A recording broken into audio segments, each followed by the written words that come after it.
আমার সংসারে সব কাজের মধ্যে কিছু কিছু কাজ থাকে না একটু প্রিয়, যেমন ঘর সাজানো বলো, গার্ডেনিং করা। ঠিক তেমনি আমার একটা প্রিয় কাজ হচ্ছে আমার ঠাকুরকে সাজানো। যতক্ষণ না আমি আমার মন থেকে ঠাকুরকে সাজাতে পারছি ততক্ষণ আমার শান্তি হয় না। একদম সুন্দর করে ওনাদের সাজাবো, তারপর দু চোখ ভরে ওনাদের দেখবো, তারপর আমার মনে শান্তি আসে। তোমাদের কার কার এরকম ফিলিংস হয় অবশ্যই কমেন্ট বক্সে জানিও। মানে আমার ফুল দিয়ে প্রত্যেকটা দিন আমি চেষ্টা করি অন্তত ফুল দিয়ে ঠাকুরকে সাজানো, এত ভালো লাগে আর এত সুন্দর গন্ধ বেরোয় এই বেল ফুল জুঁই ফুলের, যে বলার মতন না। যতটা পারি ততটা সাজানোর চেষ্টা করি।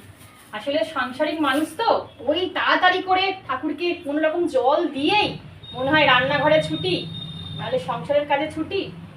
কতক্ষণ আর আমরা ঈশ্বরকে সময় দিতে পারি? তাড়াহুড়ো করে ভালো লাগছে গো। আর আজকে হচ্ছে অক্ষয় তৃতীয়া, ওই জন্য ফুলের পরিমাণটা একটু বেশি আজকে। এমনিতে আমার বাগানের ফুল রয়েছে, তারপর আবার বাজার থেকেও ফুল এসছে, মারাঠালা এসছে, ওই জন্য ভাবলাম আরো সুন্দর করে একটু সময় নিয়ে ভালো করে সাজাই। সংসারের কাজ তো পড়েই থাকবে, আর একটু না দেরি হবে।